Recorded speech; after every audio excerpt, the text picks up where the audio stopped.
Leave it to Mom and Dad to bring all the. Look at this. Look what I found last night, Richard. I was looking, I tore my whole house apart for a week. Oh, no kidding, look at that. Look at that. How Where? about that? Yeah.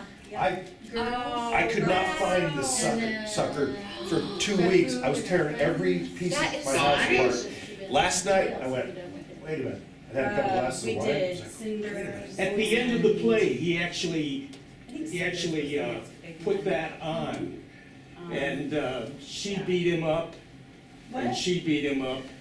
What? And Oh my God. let's see, What? she beat him up, I can't believe you have that she beat him t-shirt. up, I everybody couldn't beat him up. find it for 2 weeks. Wow. I've been tearing my house apart. I knew I wouldn't have thrown it away. I'm so sad I don't have mine. Okay. How do I Does do that? anyone else have You guys this see? t-shirt? What? Tyson, The camera's that's you in at the middle bottom. of the table, Rob, you can Oh. stay right there. See I just take direction. People, I all don't- of you Okay, people. now if you just speak, Hello, I am here with my t-shirt, which I finally found last night at midnight. There you are up there. Took me a while. It was 11th terrible. Festival of Drama in English. Basically, what I'm gonna ask you is, did anyone start off any of these shows by thinking you were going to Poland? Did you start at the beginning of the year knowing that you were going to Poland? In the beginning of the year, School as in year? the school Yeah, year? the beginning of the school year, yeah, I mean, you came and you like went to auditions and so on and so forth, and, You posted the opportunity yeah. and it became the hot topic. You know, when I found out, it was actually less than 2 weeks before auditions, Yeah. so, There was a mad rush. Everybody wanted to go to Poland. I mean, I remember how deep the auditioning pool was for girls. There were so many people in that callbacks room. well, let's, are we already recording this? We're on? Okay.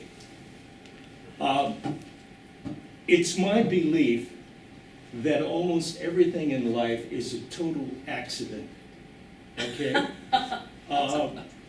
For example, in 1990, I applied to the Fulbright people and was granted a Fulbright to go to England. And I actually had the opportunity to teach at Reading University, which is just up the road from London. And I thought I had actually got into heaven until our department decided that I couldn't have a sabbatical. So I couldn't leave the department without losing a whole year's pay. And weren't that well off at that particular point in time, so I said, I'm gonna try next year. Sandy Shotwell got the sabbatical, incidentally. She got to go to London to study at the Central School. And then the next year, Dr. Harden came I applied again, and that year I got the sabbatical. Unfortunately, I didn't get the Fulbright that year, so I had no reason to go to London, okay? And then, about, I think, the 4th of January, my phone rang, and it was somebody from the Fulbright people, and I turned to my wife and said, do you want to go to Poland? And she said, why not? Okay, which is a lot of, you understand why my marriage worked so well for me, at least. So what happened was this, then I discovered, one, that my grandfather was born there, and the great-grandfather that we never knew because he died before my grandfather was born, actually died in Gdansk, the city that I wound up teaching. And so I was told to people, my great-grandfather died here. I didn't tell them that he was in the Prussian army at the time. But it's all chance. It's really all chance. And then, hi, Paul. Glad to see you. Oh my gosh. Arr. I like the Right. look. Is your sound on? I think so. Can you hear me? Yep, Yes. there you are. Hi. Terrific. I want to make one thing clear. I am not part of the Proud Boys because I got a patch. Just saying. Okay, Anyway, we yeah. got this. Hi, everybody. Arr, Navy boy, how you doing? At any All rate, right. at any rate, the spring of 1993, my wife and I, my wife Marilyn and I, performed in the Festival of Drama in English. And so I came back, and it didn't occur to me right away. It wasn't until the middle of November that I applied to Adam Ruszewski asking if we could go there. And we received the word on the 20th of December from Adam saying, yes, you can go, and we'll pay you to, the British Council will also pay you to do a workshop there. I think they paid me, but I don't think I ever did a workshop, so I'm feeling good about that. And that was December 20th, and then on the 5th of January, we started auditions. So what I'm saying is, who knew? Who knew? And then, when we were doing Stage Blood, you had one of my favorite lines of all time, which is, he's not dead. He's not dead. It's Stage Blood. I'm glad you remember that. 'cause I Okay. don't. She's got a book, so don't I let her do. laugh at you. At any rate, You got it. I'm not responsible. at any rate, we had no plans to go to Poland that year. When did it come up? I thought that we auditioned in November and started rehearsals in January. Well, we may have started no, I don't think so. No? Because we You, auditioned. you guys contacted me. It was Falling Skies that we did the play for. Yeah, For Stage Blood? Yeah. yeah, at the We Aardvark. performed it at the Aardvark Remember? Theater. Yeah, we did it at the Aardvark. No, honestly, I was like, I was going through a divorce and I have grief brain. I Oh, don't excuses, remember excuses. much about Stage Blood at all. Okay, you chalk it up to grief, I chalk it up to all the drugs and alcohol, but, I mean, for myself, I'm not speaking for you. You are speaking for me. Well, you know, the 90s were a different time. It was a bit of debauchery, but now, But tell me then, you remember? You guys remember apparently. Yeah, I remember. So Mark, do you basically, remember? Chalks, do you remember? The aardvark? It kind of showed up almost fully formed. I don't even know if there were auditions for Stage Blood. I think you're It right. just happened. yeah, there were no auditions. I Yeah, I think definitely we did were not just audition the because I would seven never have people gotten who the part. hung out together and, yeah. We said, this is a cast, and you said, here is a play, That's right. and so that we put it together. I mean, that was. Oh, yeah, Wow. okay, I yeah. love that workshop thing. We wanted to travel as a group of friends, and so we're like, we got this many people. Well, I liked Charles Ludlam's work. I thought it was just hilarious. And the more time that we spent with it, the more it actually, I learned much more about Hamlet. I thought it was a terrific show. That character that Mark played became a better actor because he was searching for the killer of his father. And he got better and better in terms of the show. I also liked your hair. You remember what we did? I don't know about that. Yeah, it was an interesting thing about Stage Blood in that, and it was an interesting thing to do in Poland at a theater in English, because on the one hand, we were doing this very funny Charles Ludlam play that had a lot of inside jokes and farce and camp and everything like that. But on the other hand, we were also doing Shakespeare. Right. But because we were this kind of cheap jack, rag and bone theater company, we were doing it kind of poorly. And then on top of that, once the plot of Hamlet started happening to the characters of Stage Blood, then we were really doing it. Like when Holly and I were doing the Queen's Closet scene, we weren't winking and schmacking and doing it overright. We were doing Act 3, Scene 4 of Hamlet. And all of those different layers were kind of a big responsibility for us when we were doing, because we were, making sure that all of those layers of Ludlum's language were conveyed to the audience for whom English was a second language. That was one of the biggest challenges of doing it in Gdansk. Well, that's Except that amazing. it wasn't, because we were all blown away by how the reception that we got. Like, we all thought it was gonna be hard because of the language barrier, but in fact, the reception in Gdansk, I remember, was like far beyond anything we had in the US. Absolutely. Yeah. Well, I'm still back to that question. At what point did Falling Skies decide to go to Poland? Because I wasn't in this discussion at all until they needed me. No, seriously, I mean, I didn't know anything about, I think it was Wilton that kind of drove it. Wilton and possibly Lynn. Lynn, yeah, Wilton and Lund, yeah. those two. and they, how did they approach you about it? Say, we're going? Yeah, we want to do this again. Because it was such a great experience in '94. Yeah. And, it was life-changing. Adam said to me at the closing party the first year, he said, we have opportunities to learn. And most of the time, these learning opportunities, and he did this on my shoulder, he said, they're tiny little steps. We learn incrementally. He said, but something like this, when you get a world community together and you get all of these different perspectives, he said, it's a leap. And that resonated with me. I just got chills. Because it was true.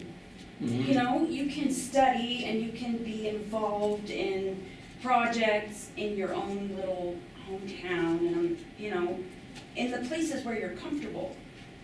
You don't stretch. You don't grow as much, as rapidly as when you are completely outside your comfort zone and you're forced into a situation with a whole lot of people that you don't know their background, you don't know what the countryside looks like where they grew up, you know what I mean? And all of a sudden, everybody is focused on the same goal. And I think it's pretty astonishing. I think he nailed that on the head.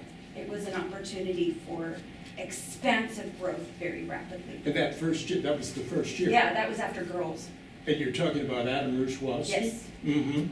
Yeah, I exchanged letters with him just last night. How's he doing? Oh, really? He is very busy. I'm going to get him eventually to record how the festival got moved from Warsaw to Gdansk, because he was responsible for that. Nice. Yeah, but he was headed off to Spain, and we'll get him, he's doing all right, I think, at any rate. I judge people essentially by their email addresses, and his is a university. Me and Adam. Many, many moons ago. Oh, yeah. Wow. So many moons ago. And you were saying about his email address?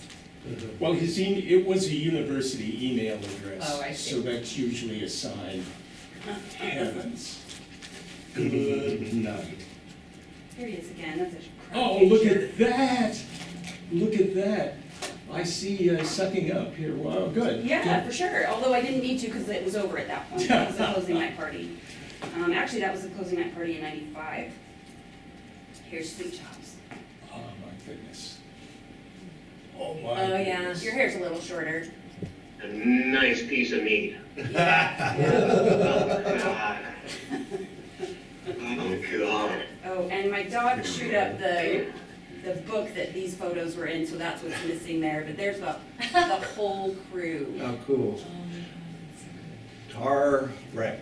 Yeah, tar wreck. It was a wreck, right? Yeah, we had a dog that just was like, you know, I could eat this, and it did. Like Here you are again, sweet chop. Oh, that's a really good, that's exactly how I remember Chuck's in. Is Was there that the guy There's who dent in his stole nose. Lynn's Let's- money? Oh, is that the guy that stole Lynn's money? Probably picking his No. pocket right there. No, the gypsies happened later, and they were on the wharf, on the waterfront. This is downtown, old time days. And look, you don't have that dent in Starting the bridge of the your nose yet. That was pre-broken nose. Pre-broken nose, that was like, Keep laughing, Sizemore. Keep laughing. I'll save that story for later. I've got, The pictures that you sent began Oh, you've with, got the X-ray? Let me see it. oh, my that's, broken nose. that was Oh my brutal. god, that was the best. 1, 2, 3 broken nose pictures. There, you even had your X-ray in there. Boom. I will never What forget. did the broken noses come from? Okay. Excuse my ignorance. There was a little bar right around the corner from the place. Oh, It I was know across- that place. Yeah, and it was right around the corner from where we were staying. And so the first year we were there, it had just opened, and every time we went in, it was populated with old men drinking their vodka slowly. And so we sort of, as the festival, because it was between where we were staying at the hostel and the theater, so it was just like Yeah, the walking one across, next door. yeah. So It was right by the park. yeah. So we went there frequently, and it was safe, and it was new, and it was, like I said, populated by old men drinking vodka slowly. 95, it had changed management. It was a really scary skinhead bar. Okay. And with like, you know, walls with psychedelic paint jobs and a rowdy crowd. And it was very busy, but you know, the theater crowd fit in all right, but Chops, being an unusual sort, wearing things like this, Yeah, wearing he his. didn't fit in. Ooh, He, your hair is too nice, man. He was also barefoot a lot of the time. yeah, and he wore I bathrobes. went up to the bar. I went up to the bar with Jonathan to order another can of City Edge. And there were these two skinheads sitting there. And this was also like half an hour after we did stage one. This Right. was the night of So we were We were- kind of excited. We were very excited. I had. So I was wearing a bandana, the skinhead like pushed the bandana off of my head and saw that I had blonde hair, and he took me by the back of the head and he headbutted me, but he missed, and he hit me in the nose. So everybody involved with the festival just bailed out of, it was called the Cockney Pub, everybody left, That's right, copy. You know, and Chops, I because went to the hospital. you to this- walked up to the table and you stumbled, you put your hand on the back of a chair and you said, as your knees buckled, I think someone just hit me. And we were all like, I mean, it went from like having a good time to being a really, really bad time really, really fast. Because I could have put my pinky finger in that divot. It was astonishingly noticeable, and it was Yeah. brutal looking, and you were Yeah. checked out. You Yeah. weren't there anymore. So what, I had to, Experiencing I had to local catch her. culture. Huh? Experiencing local culture. Yes, yes. Yeah. Local- You know, Marilyn and I went into that same bar. Oh, wait. like the hospital was kind of, I don't want to say this as a pejorative, but if you've seen the Chernobyl miniseries on HBO, it was kind of that kind of a hospital. And they took me in to have my nose x-rayed, and they laid me down on the x-ray table. And the radiologist came in carrying my chart, an ashtray, and a lit cigarette. So she put the ashtray down on the x-ray table right next to my head and started talking to me about what happened while she was smoking. And at the time I was a smoker, and so I said, "May I?" And she said, "Oh, so so the two of us were smoking in a hospital, in the radiology department of a hospital. She said, "Okay, we're gonna take an x-ray, don't move. So I held in a drag of a cigarette, like in this x-ray, I'm holding a drag of a cigarette. And she said, yeah, your nose is broken. So here's what we're gonna do. We're gonna take you to the operating room.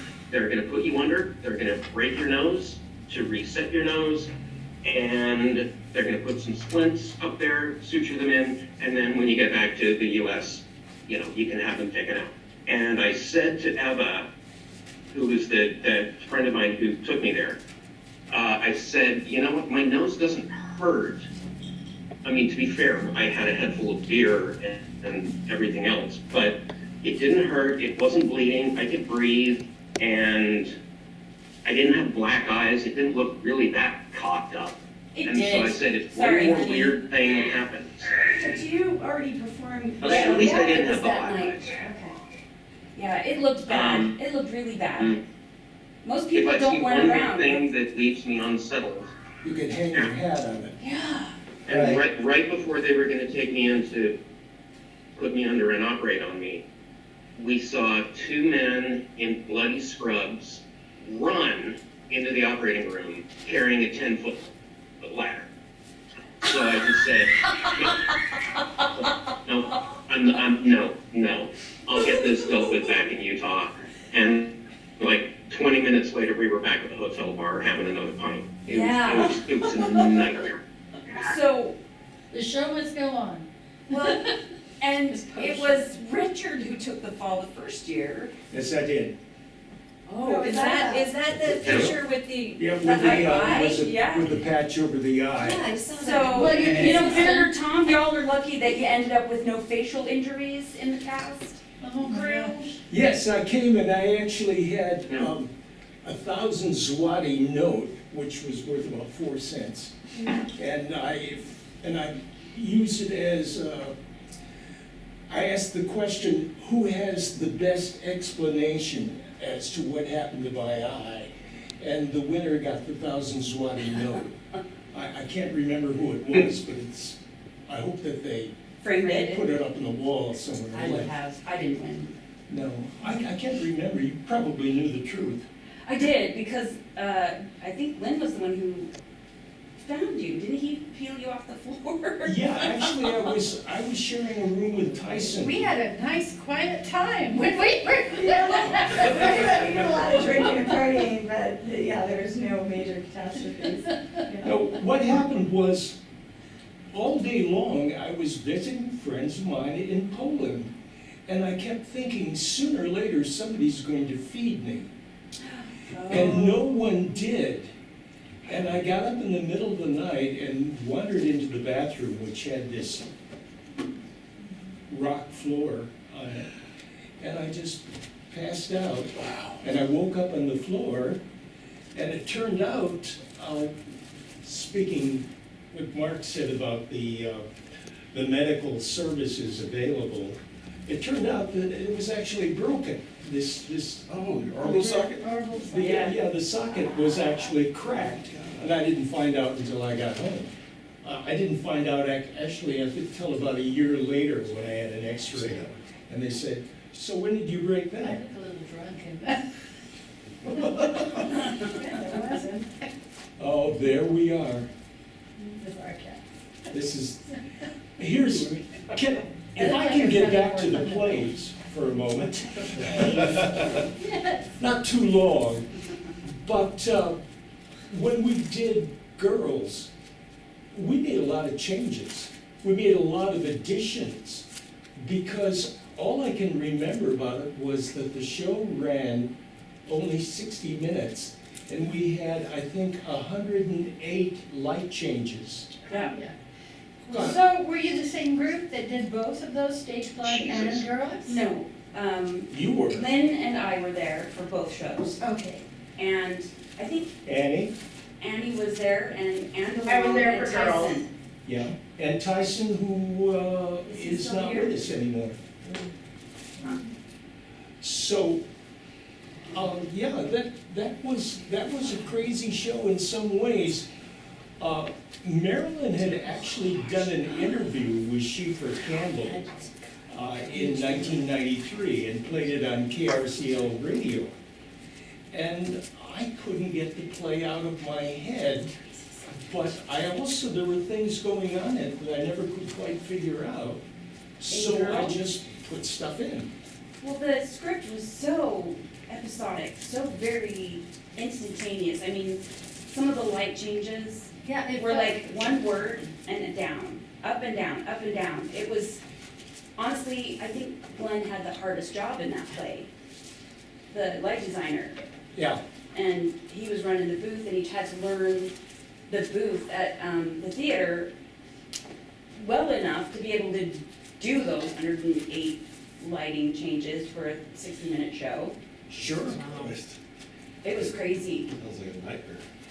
But I You mean, would give honestly, it like one phrase. For example, Lynn and Tyson were Right. building this artwork in back. And the entire scene was simply, all right, all right. Yep, And that was the script. right. So it didn't say to build the thing there, but we had to have some reason for them to be there.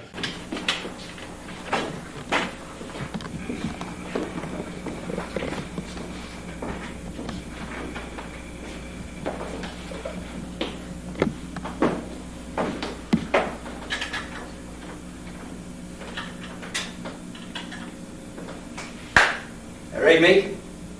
All right.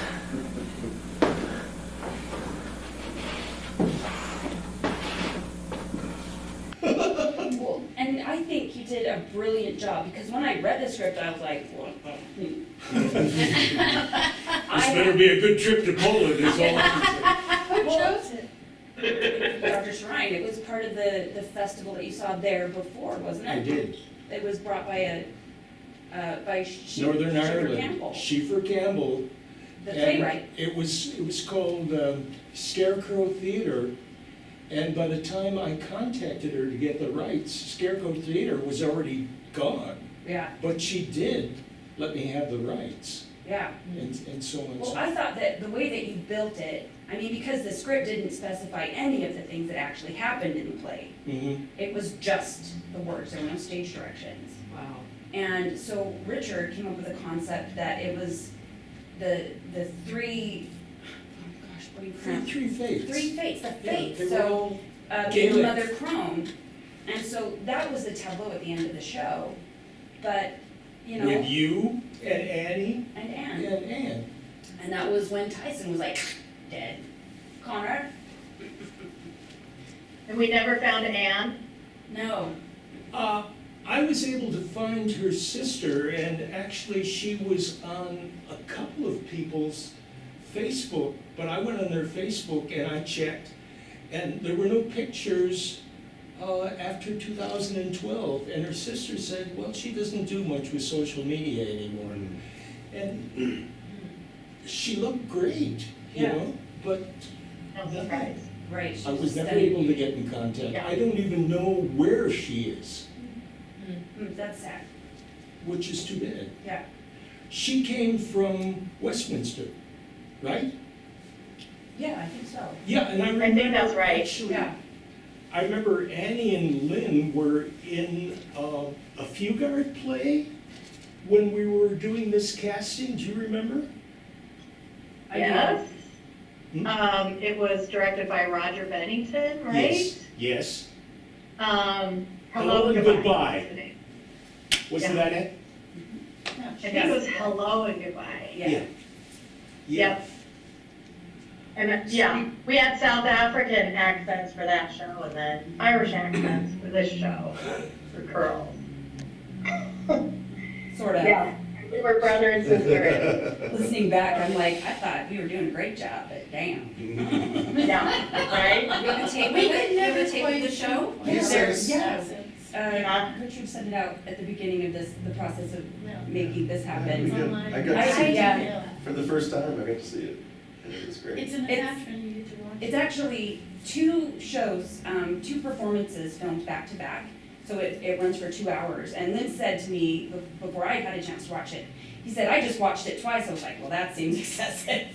And then, because it was a performance and then a different performance, I did the same thing. And the second performance is better. Go That'd be- halfway through. That'd be really interesting. The second one's I better. agree. Back to back like that. How It fun. was. It was really interesting because there were a couple of glitches in the first run through. I mean, it's just really funny how you remember, oh, look, Lynn didn't strike that set piece he was supposed to. And there were better lighting cues, I think, in the second go through, but it was just like, wow. Shauna, do you actually like remember rehearsals? I do. I have no memory of any of it. I remember it vividly because we started down at the across the street. I'm having so many brain cramps Well, today. The show. Institute? Yes, the Institute. Yeah. So we Oh, started yeah. rehearsing there, I do remember and that. honestly, Everybody here knows that, West Institute. yeah.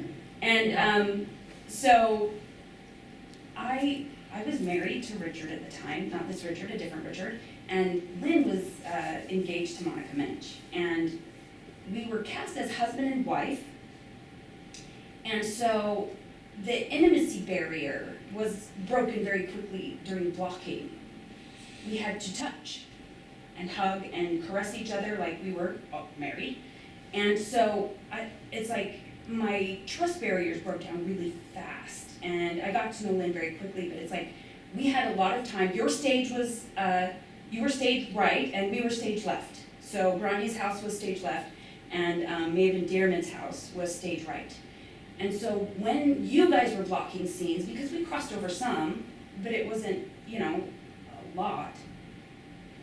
And Lynn and I would hide in the back, and once we were in the black box, there were curtains, and we would just like put our little heads together, and he would talk about Monica, and I would talk about Richard, and so we were like just becoming friends as married people, until we got to Poland. I want to say, for the record, we were very good. We were not naughty at all in Poland, but Considering he was beating you up all the time I on know, stage. I know.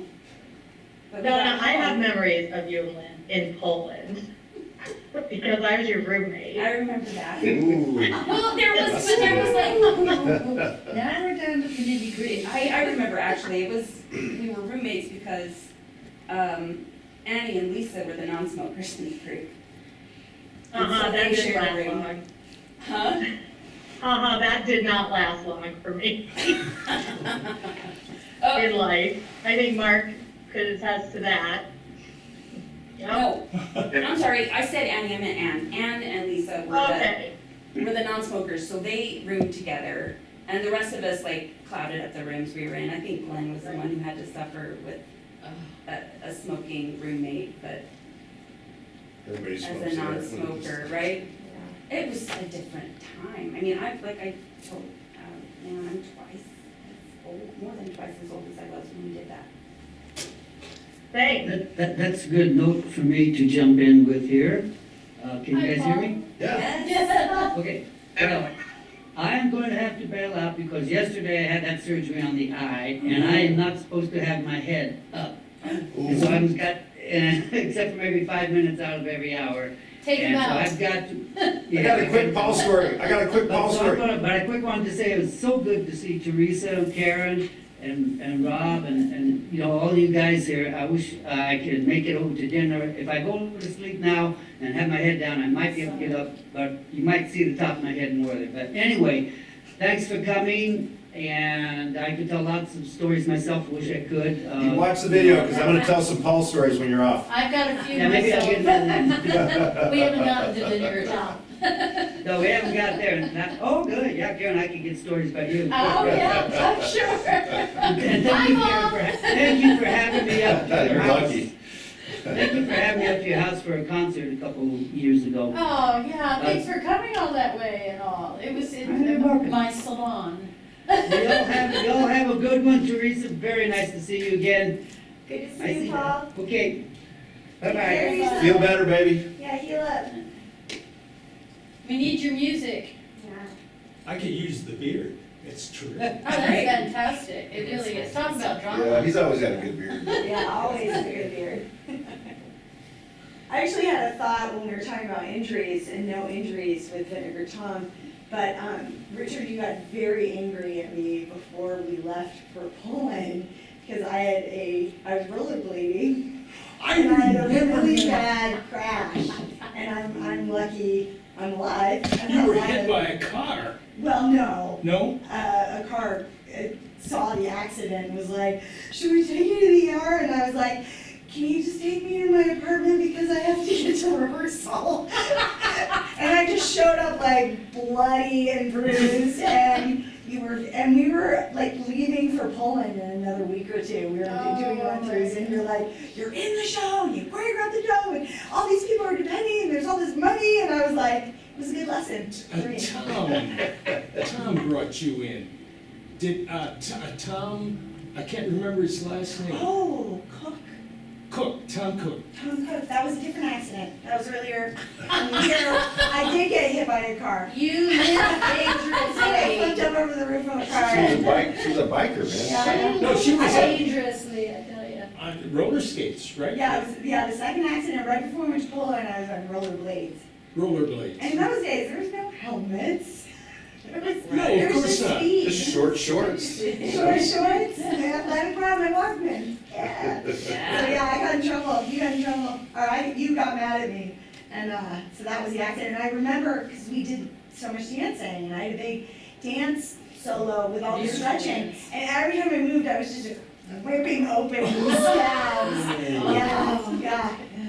Oh, terrible. But I'll never forget the verbal talking to you gave me, and you know, as a young person, I needed someone to say, hey, can you think about What you do. like maybe 2 weeks ahead of where you're at right now? You were 23 years old. Wow. I remember that much. Because I thought, I'd have to put it in the obit. Ooh. Ben Ossenberger wrecking his motorcycle when he was the quarterback for Pittsburgh, He was about that age too. Ran the motorcycle for it, dumbass. I keep showing up. I keep surviving. You made it. That's right. Things. I seem to remember Sweet Chops performing Stage Blood in a cast. In a cast? Oh, yeah, I had a, Was that the ankle? none of us made good decisions back then. Like a few months before Stage Blood, I got drunk, locked myself out of my second floor apartment, tried to climb up along a rain gutter.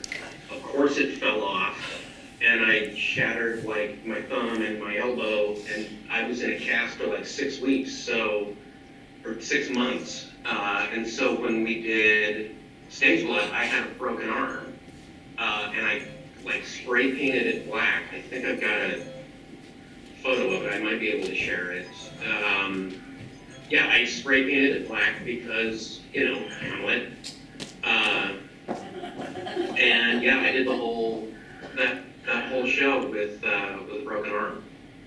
You also had a black wig And because Hamlet was supposed to be blonde. I did. Yeah, and Charles Ludlam, who played it originally, was bald.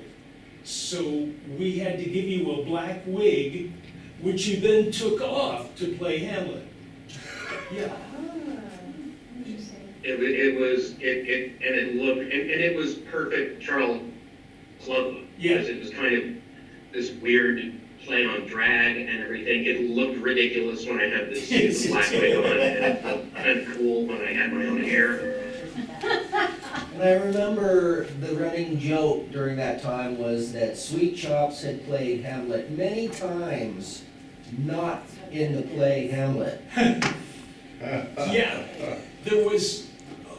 Yeah, I played do you remember Hamlet 5 times, do you remember the To Be or Not to Be but I've line? never been in the play Hamlet. Do you remember the To Be or Not to Be To be or line? not to be, that is the question. Whether it is nowhere in the mind to suffer this. Oh, you Yeah, did it I backwards. still do To Be or Not to Be the entire bit. Yeah, you did What? it all backwards, and then you got out there and did To Be, and then everybody in the cast or not to be. I remember that, yeah. That was funny. I Can remember, I interject real quick? sure. It's a different play, but speaking about Mark's copious injuries, didn't you also break your leg on Orestes? Oh, Jesus. That's right, we got like half the cast of Orestes here right now. That's right, I was in it. So they call it a Shayla class. and Sarin and Dr. Shireen. Yes, I was in it. Yeah, like literally 30 seconds into our very first performance of Orestes, I like tore all the ligaments in my ankle.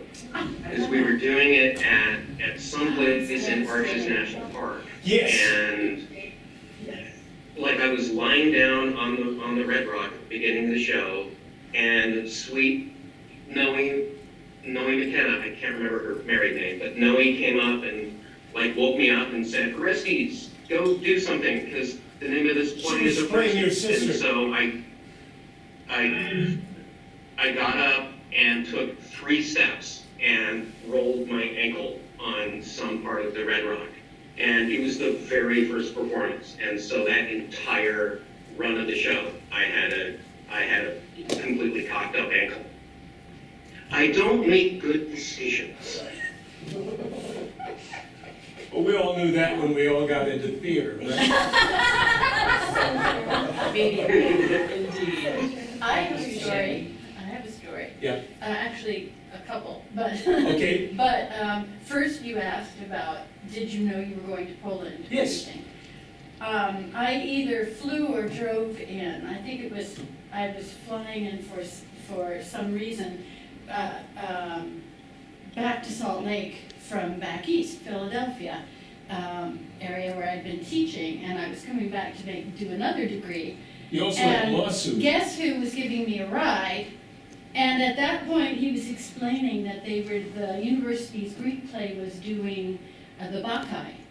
So he had no women left in the department. And suddenly I was coming to an audition and I was invited and everything. By the time I even debarked to get ready to get my other degree and or to move there, I was suddenly, sort of coerced into an audition.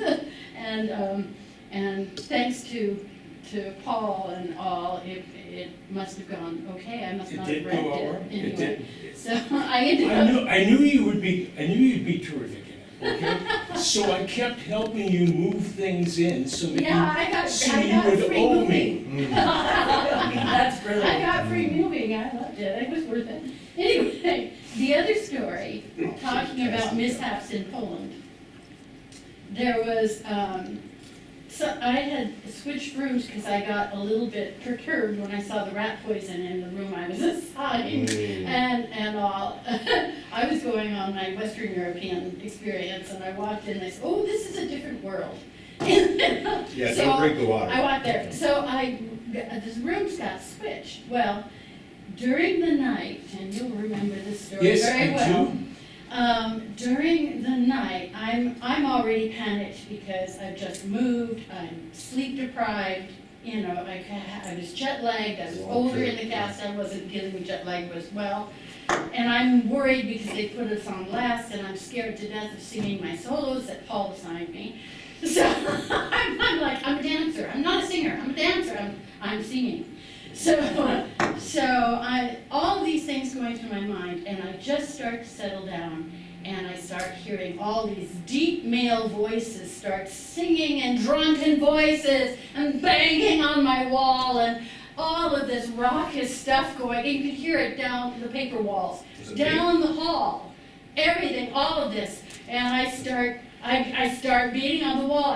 Don't have the language, I'll do the universal sound. Beating on the wall and everything, and it'll stop for a minute, and then start singing these dirge-like songs and that, and all of that, and the loud yelling and everything. And then this guy shows up at my door.